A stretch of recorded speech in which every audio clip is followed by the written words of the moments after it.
বিশ্বের সবচেয়ে সংবেদনশীল জলপথ হরমুজ প্রণালীতে নেমে এসেছে নিস্তব্ধতা।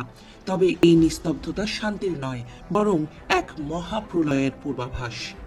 ইরান জুড়ে যুক্তরাষ্ট্র ও ইসরায়েলের ভয়াবহ হামলার পর এবং সর্বোচ্চ নেতা আয়াতুল্লাহ আলী খামেনির মৃত্যুর খবরে উত্তপ্ত মধ্যপ্রাচ্য। এরই মধ্যে তেহরান তাদের সবচেয়ে বড় ট্রাম্প কার্ডটি চালালো, বন্ধ করে দেওয়া হলো কৌশলগতভাবে অত্যন্ত গুরুত্বপূর্ণ হরমুজ প্রণালী। এই এক সিদ্ধান্তে এখন থমকে যাওয়ার উপক্রম বিশ্ব জ্বালানি বাজার। গতকাল শনিবার রাত থেকে হরমুজ প্রণালী দিয়ে কোনো ধরনের জাহাজ চলাচল করতে দিচ্ছে না ইরানের ইসলামী রেভলিউশনারি গার্ড কোর IRGC। আধা সরকারি সংবাদ সংস্থা তাসনিম নিউজ এজেন্সির বরাতে জানা গেছে, সংশ্লিষ্ট এলাকায় অবস্থানরত সব জাহাজকে বেতার তরঙ্গের মাধ্যমে কড়া বার্তা দিচ্ছে ইরান। সাফ জানিয়ে দেওয়া হয়েছে, এই সরু জলপথ দিয়ে এখন থেকে কোনো বাণিজ্যিক বা পণ্যবাহী জাহাজ পার হতে পারবে না। ইরানের পক্ষ থেকে আনুষ্ঠানিক কোনো ঘোষণা এখনো না এলেও ইউরোপীয় ইউনিয়নের নৌ মিশনের কর্মকর্তারা রয়টার্সকে এই রুদ্ধশ্বাস পরিস্থিতির কথা নিশ্চিত করেছেন।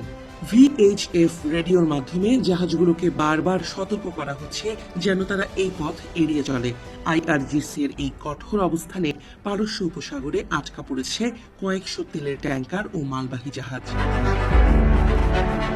দীর্ঘদিন ধরেই ইরান হুমকি দিয়ে আসছিল যে তাদের উপর কোনো হামলা হলে তারা হরমুজ প্রণালী অচল করে দেবে। গতকাল সকালে যুক্তরাষ্ট্র ও ইসরায়েলের অতর্কিত এবং তীব্র হামলার পর তেহরান সেই পথেই হাঁটল। বিশেষ করে সর্বোচ্চ নেতা খামেনির মৃত্যুর পর ইরানের সশস্ত্র বাহিনী এখন সর্বাত্মক যুদ্ধের মোডে রয়েছে, যার প্রথম ধাপ হিসেবে এই অবরোধকে দেখছেন বিশ্লেষকরা। কেন এই প্রণালী বন্ধ হওয়া মানে বিশ্বজুড়ে হাহাকার? পরিসংখ্যান বলছে, বিশ্বের মোট জ্বালানি তেলের প্রায় 20% এবং বিপুল পরিমাণ LNG এই সরু পথ দিয়ে পরিবাহিত হয়। প্রতিদিন প্রায় 2 কোটি ব্যারেল তেল এই পথ দিয়ে ভারত মহাসাগরে প্রবেশ করে। যুক্তরাষ্ট্রের জ্বালানি তথ্য প্রশাসনের মতে এটি পৃথিবীর সবচেয়ে গুরুত্বপূর্ণ এবং স্পর্শকাতর তেল পরিবহন পথ। হরমুজ প্রণালী বন্ধের খবর ছড়িয়ে পড়ার সাথে সাথেই বিশ্ববাজারে তেলের দামে আগুন লেগেছে। আজ রোববার সকালে ব্রেন্ট ক্রুড তেলের দাম ব্যারেল প্রতি $73 পৌঁছেছে। তবে এটি তো কেবল শুরু।